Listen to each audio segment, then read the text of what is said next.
Social media पर अदाकारा साहिबा और इनके वालिद की 42 बरस बाद मिलने की वीडियो बहुत ज्यादा वायरल हो रही है। फिल्म स्टार निशो का इस पर रद्द अमल क्या है, देखिए इस वीडियो में। मैडम निशो मेरे साथ मौजूद हैं। मैम ये बताइएगा कि ईद की क्या तैयारियां चल रही हैं और किस तरीके से ईद को सेलिब्रेट करने जा रही हैं। ईद हमारा एक मजहबी त्यौहार है और जो लोग रोज़ा रखते हैं अल्लाह ताला ने उनको ये गिफ्ट दिया है कि वो ईद खुशी से मनाएं और अल्लाह ताला रोज़े कबूल फरमाए।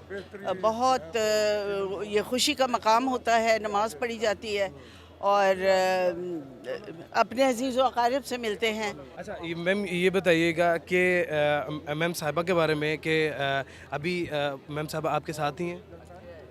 वो अपने घर में, मैं अपने घर में हूँ। नहीं, वो अपने घर में, आप अपने घर में ज़रूर हैं। सोशल मीडिया पर एक वीडियो क्लिप वायरल हो रहा है उनका और उनके फादर के बारे में। वायरल होने दे, नथिंग टू वरी।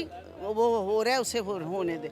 वो ठीक है, अपने बाप से मिल गई, मुझे कोई एतराज़ नहीं। मैं मुझसे इजाज़त ली थी और मैं कह रही हूँ कि हाँ, बाप का ख्याल रखना चाहिए। वो डिज़र्व करते हैं कि उनकी हर तरह से हेल्प की जाए, मॉरली, फाइनेंशली, मतलब हर तरीके से हेल्प करें, क्योंकि डिज़र्व करते हैं। वो इस हालात और हालत में हैं कि उनको सपोर्ट करना चाहिए। 42 साल बाद मुलाकात हो रही है, कहीं आपकी तरफ से नाराज़गी का इजहार तो नहीं किया जा रहा? नहीं नहीं, मैं क्यों नाराज़गी का इजहार करूँगी। ये बहुत पहले भी हो सकती थी अगर वो कोशिश करते तो ना। अच्छा। हाँ, बहुत पहले भी कोशिश करते तो हो सकती थी, क्योंकि साहिबा की शादी को काफ़ी अरसा हो गया, तो उन दिनों वो ट्राई कर लेते। लेकिन अब जो भी उनकी मुश्किलात हैं, साहिबा उनके साथ खड़ी हो तो बहुत अच्छी बात है। मेरी यही तरबियत है।